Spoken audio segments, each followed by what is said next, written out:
Temperatures out the door, warmer to the south. We knew this, but I mean, it's a pretty dramatic difference. 47, not even getting into the 50s right now in Cleveland. A northerly wind at 15 miles per hour, and we do have warmer temperatures. You get down to Akron, an hour down to the south, it's 57. Right now, not much to show you on the radar, just a couple of stray showers, but there is more rain to come. A couple passing, generally light showers expected for this evening, but rain will be increasing after midnight with the heaviest rain overnight and early on Saturday.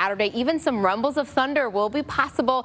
We'll be watching for anything on the strong or severe side. That looks pretty isolated. I'm still more concerned about just the rounds of rain, although our most recent updates from our computer models are looking a little bit more positive, which is a good thing. Rain's always great, but getting too much rain too fast, getting damaging storms, we never want that. So what we have going on here is the system down to the south. It basically stalled out, and now it's trying to move back up to the north as a warm front.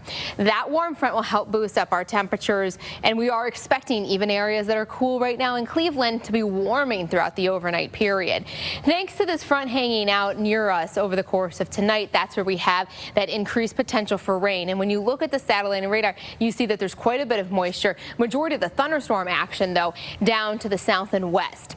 This is what's expected to look like around 7 p.m. So a few showers are out there, generally light, and it will not rain for the entire evening. But if you have plans, grab the umbrella, grab the poncho. Don't want to mess up your hair or anything.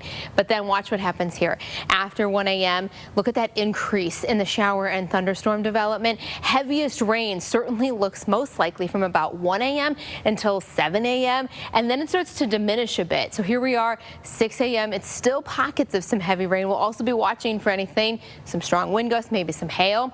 Then it becomes a bit lighter, maybe even getting some breaks by Saturday afternoon, but it's still going to be raining. I keep high rain chances the entire day on Saturday. You're hoping to get outside for a little bit.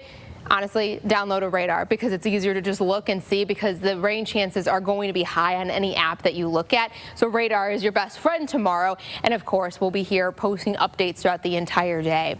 Rain showers continue through Saturday night into Sunday morning and then finally tapering off. My biggest concern is tonight and into tomorrow morning, particularly for that heavier rain. But I will note that rainfall totals have come down. I mentioned that the most recent computer updates, it's a positive update. Still seeing over the next 2 days, 1 to 2 inches, maybe 2.5 inches. But just for perspective here, earlier today, it had a swath of 1 to 3 inches in our northern community. So I like seeing a decrease in the coverage, but flooding is still going to be a possibility and an issue, both with river flooding and also the potential for flash flooding. Temperatures are going to warm for Saturday, 60s, but we drop really quickly on Sunday with highs only in the 30s.